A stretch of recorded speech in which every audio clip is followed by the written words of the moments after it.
And this one should be fun for y'all. Pretty sure you guys will enjoy it. So, we have here another bounding article. And you know my statement. If it's bounding, it's either A, hilarious, or B, ridiculing the left, which is still hilarious. So, X-Men 97 supervising producer Charlie Feldman declares Kyle Rittenhouse is a fucking murderer following his acquittal. Now, those of you that do or that don't know, Marvel Studios, or I guess Disney Plus, whoever the fuck is heading that shit up, are continuing. I guess they're continuing. Yeah, they're continuing because they already had the original series on Disney Plus. They're continuing X-Men, the original X-Men, and they're trying to, take off from where it left off. Now, they're saying it's going to be faithful to, what was, and all this other crazy stuff. I have no faith in that. I'm pretty sure this is DOA, but let's go ahead and check this article, see what they're talking about. In the wake of the full acquittal of Kyle Rittenhouse on charges of homicide in relation to the now infamous events of August 25th, 2020, X-Men 97 writer and supervising producer Charlie Feldman has weighed in on the jury's verdict, rejecting their decision, declaring that the Midwest teenager is a fucking murderer. Okay, there's a very strong statement there. Let's see. Taking to Twitter on November 19th in near immediate aftermath of the verdict's reading, Feldman asserted to their followers, Feldman's non-binary. Is anybody on his fucking... Oh, well, it's Twitter. Never mind. Taking to Twitter on November 19th in near immediate aftermath of the verdict's reading, Feldman asserted to its followers, the cynical inevitability of the Rittenhouse verdict doesn't take up the pain of what this status quo racist bullshit represents. See? They're gonna spin it somehow into racism. You know why it's racist? Is because Rosenbaum, Huber, and Grosskreutz were all there in support of BLM. The same. They're the same people that go around burning stuff, looting, murdering. I'm pretty sure somewhere in there raping. And if it can be done, if it's something that can happen in the purge, they'll do it. That's pretty much what that is. That's pretty much what they're running with. Don't know why, but that's the movement that they're championing, or that's the statement they're championing when it comes to BLM. But those guys they're the angels. The terror in it is the terror it instills, and the lethality it codifies. Holy shit, I can't read. Kyle Rittenhouse is a fucking murderer, they concluded. Fuck white supremacy. I don't remember at all Kyle saying he supports white supremacy. Hell, if anything, he came out saying that he came out, and I think it was during the Tucker Carlson interview, where he said that he's in support of the Black Lives Matter movement. And the funny thing is, so many people flipped on that, on Kyle for that one. Like, he was supposed to not champion it. Like, that's a rant in itself, and I may as well do it, right? It makes no fucking sense. The kid, all he's known for essentially is defending himself against obvious monsters. A monster, a menace, and a criminal. Like, that's what Kyle's known for, is defending himself, rightfully so, against three assholes. And he got his justice. Self-defense on all 7 counts, was ruled not guilty, and he's living his life now. He got his life back. This kid who almost had his entire life snatched away from him before it even started, just got it back. Good for him. And the first thing that a lot of these weirdos say is, oh man, he supports BLM. No, he supports the movement. He supports what the message is. Doesn't mean that he's donating to BLM. If he is, whatever. It's not my money. I'm not going to tell him how to spend his money. If he's out there rioting, then, he's a hypocrite and calling out for that shit. But the kid just got his life back, and all he said was, you know, some people, you know, black people died unjustly. And it's true, but then in that same vein, so many others died unjustly. So many others had their lives upended, had their lives ruined or snatched away from them or something like that. And that's fine. You know, as far as supporting that. You want to support that movement? Go ahead, be my guest. But a lot of people are sitting here going, oh, nah, he's a traitor, this, that, and the other. No, he's not. I don't think Kyle ever had a side. I think it was more to the degree of he went to Kenosha to help people and almost had his life snatched away from him. So he defended himself. And then he also put him away for life and he won in court.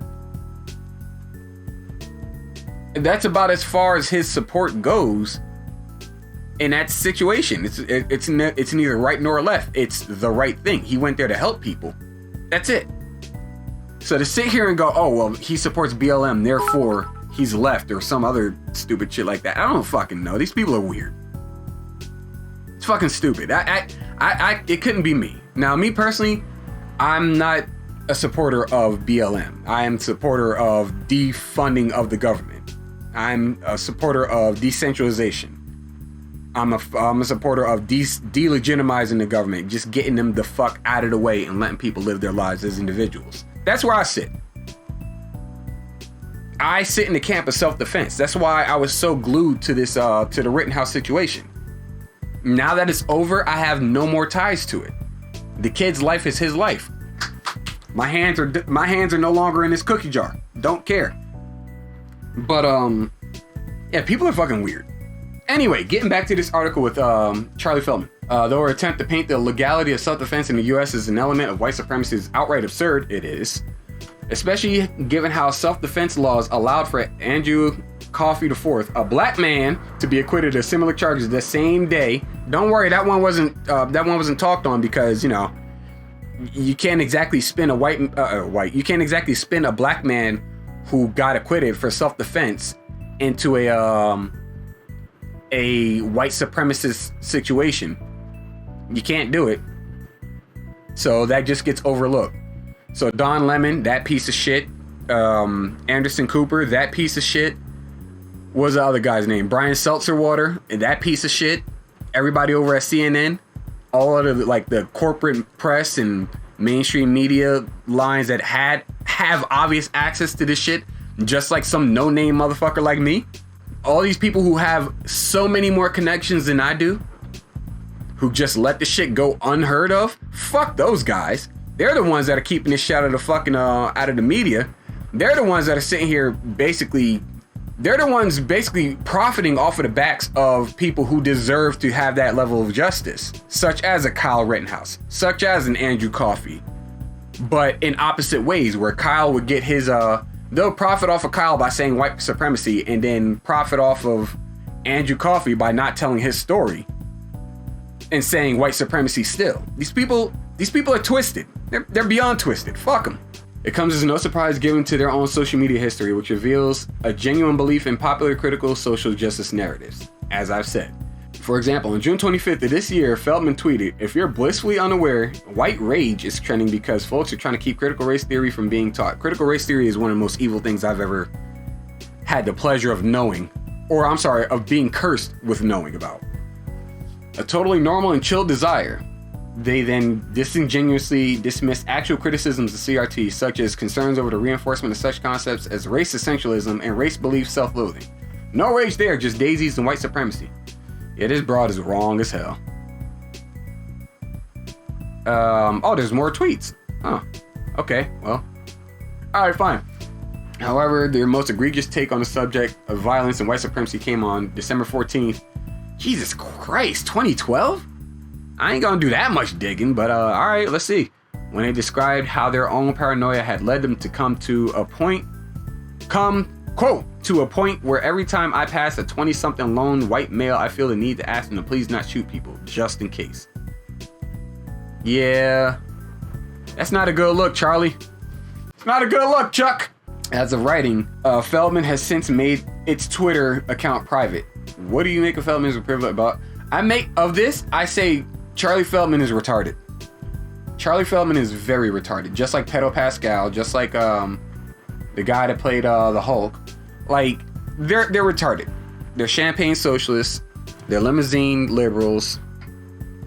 They are the Hollywood elites. They're the ones that have the mega. I don't know if I can coin this. They're the ones with the loudest megaphones and the least amount of information.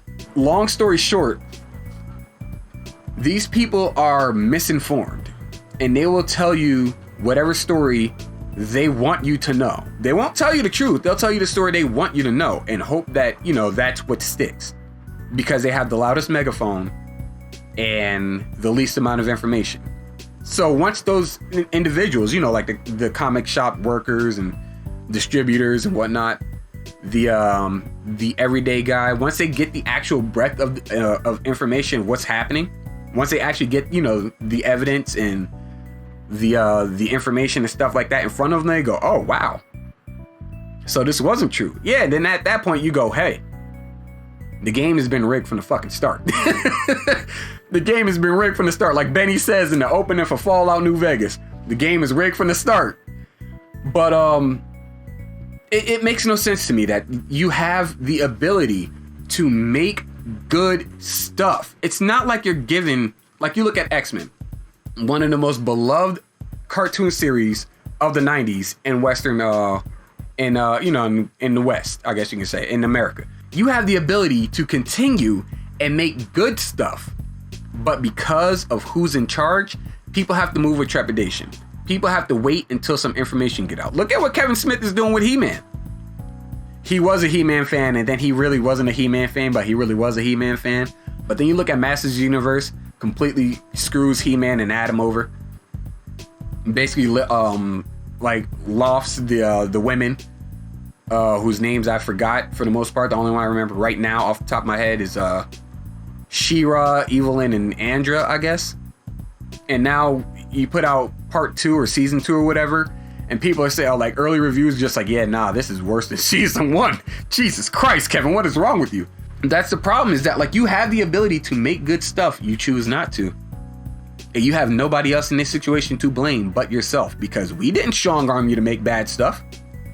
We didn't threaten to keep our money if you didn't make bad stuff. We want good stuff. That's why people give money to people, is because they got a product that they appreciate.